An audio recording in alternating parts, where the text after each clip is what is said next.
Abnormal returns ತೋರಿಸೋ scheme ನೇ first of all launch ಮಾಡಕ್ಕೆ ಬಿಡಬಾರ್ದು. ಆಯ್ತು, ಒಂದು ನೆಕ್ಸ್ಟ್. ದಯವಿಟ್ಟು ಅಷ್ಟೇ. Thank you. ಈಗ ಮಾನ್ಯ ಅಧ್ಯಕ್ಷರೇ, ಅನೇಕ ಸದಸ್ಯರು ಮಂತ್ರಿ ಅವರೇ, ಅವರಿಗೆ ಸಜೆಷನ್ಸ್ ಇದೆ, ಸಲಹೆ ಇದೆ.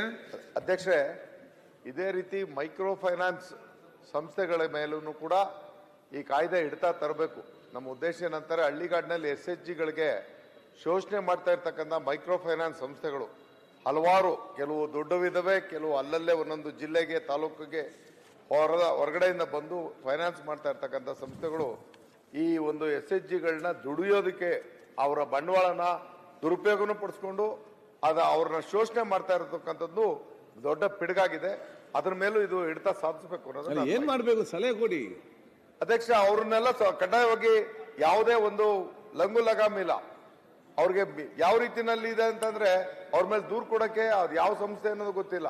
ಪ್ರತಿ ಹಳ್ಳಿನಲ್ಲಿ ಬ್ಯಾಗ್ ಇಟ್ಕೊಂಡು ಮೋಟರ್ ಸೈಕಲ್ ಅಲ್ಲಿ ಹಣನ ಕೊಟ್ಕೊಂಡು 10,000 20,000 ಕೊಟ್ಕೊಂಡು ಹೋಗ್ತಾರೆ. ವಾರದ ರೊಟೇಷನ್ ಅದು. ರೈಟ್. ಇಲ್ಲ, ಅವ್ರು ಹೇಳಿದ್ದು ಮೊನ್ನೆ ಈ ಅಮೆಂಡ್ಮೆಂಟ್ ಕ್ಯಾಬಿನೆಟ್ ಅಲ್ಲಿ ಚರ್ಚೆ ಆದಾಗ ಇದೆಲ್ಲ ಪಾಯಿಂಟ್ ಬಂದಿದೆ. ಮುಖ್ಯವಾಗಿ ಕೆಲವರು ಹೌಸಿಂಗ್ ಸ್ಕೀಮ್ ಮಾಡ್ತಾ ಇದ್ದಾರೆ, ಇನ್ ಕೆಲವರು ಮೈಕ್ರೋ ಲೆಂಡಿಂಗ್ ಮಾಡ್ತಾ ಇದ್ದಾರೆ, ಇನ್ನ ಕೆಲವರು ಈ ಗೋಲ್ಡ್ ಲೋನ್ಸು ಅಂತದೆಲ್ಲ ಅದಕ್ಕೆ ಬೇರೆ ಆಕ್ಟ್ಗಳಿದಾವೆ. ಆ ಆಕ್ಟ್ಗಳಲ್ಲಿ ಕಾನೂನು ಬಲಪಡಿಸಲಿಕ್ಕೆ ಅಮೆಂಡ್ಮೆಂಟ್ಸ್ ತರಬೇಕು ಅಂತ ಮುಖ್ಯಮಂತ್ರಿಗಳು ಸೂಚನೆ ಕೊಟ್ಟಿದ್ದಾರೆ. ಬೇರೆ ಬೇರೆ ಆಕ್ಟ್ಸ್ ಇದೆ ಅದಕ್ಕೆ, NBFC ಅದು ಇದು ಎಲ್ಲ ಬರುತ್ತೆ. ಅಲ್ಲಿ ಹೌಸಿಂಗ್ ಗೆ ರೇರ್ ಆಗಿ ಅಮೆಂಡ್ಮೆಂಟ್ ತರಬೇಕು ಅಂತ ಸೂಚನೆ ಇನ್ನ ಅವ್ರ ಇಂಟ್ರೆಸ್ಟ್ ಎಷ್ಟು ಬೀಳುತ್ತೆ ಅಂತ ಲೆಕ್ಕ ಹಾಕಿದೀರಾ? 40% ಇಂಟ್ರೆಸ್ಟ್ ತಗೋತಾರೆ. ಅವ್ರು ಕೊಡೋ ದುಡ್ಡಿಗೆ, ಅವ್ರ ರಿಟರ್ನ್ಸ್ ತಗೊಳ್ಳೋ ಹೊತ್ತಿಗೆ 40% ಇಂಟ್ರೆಸ್ಟ್ ಬೀಳುತ್ತೆ. ಅವ್ರನ್ನ ಬ್ಯಾನ್ ಮಾಡ್ಬಿಡಿ. ಅವ್ರ ಅವಶ್ಯಕತೆ ಇಲ್ಲ.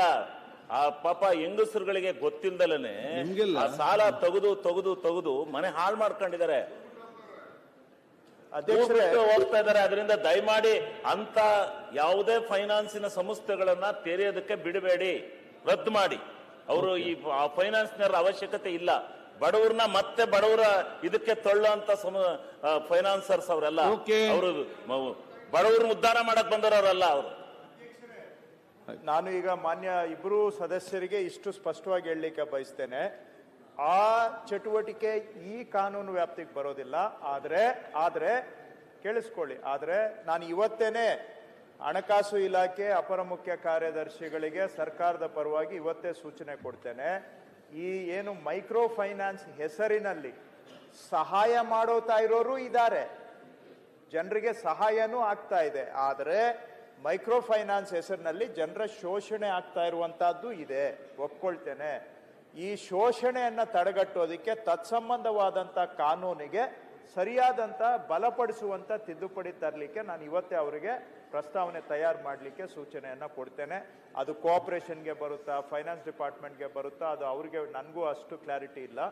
ಆದ್ರೆ ಒಟ್ಟಿನಲ್ಲಿ ಅದನ್ನ ಸರ್ಕಾರದ ಕಡೆಯಿಂದ ಆ ಒಂದು ಪ್ರಯೋಗ ಮಾಡಿಸ್ತೇವೆ.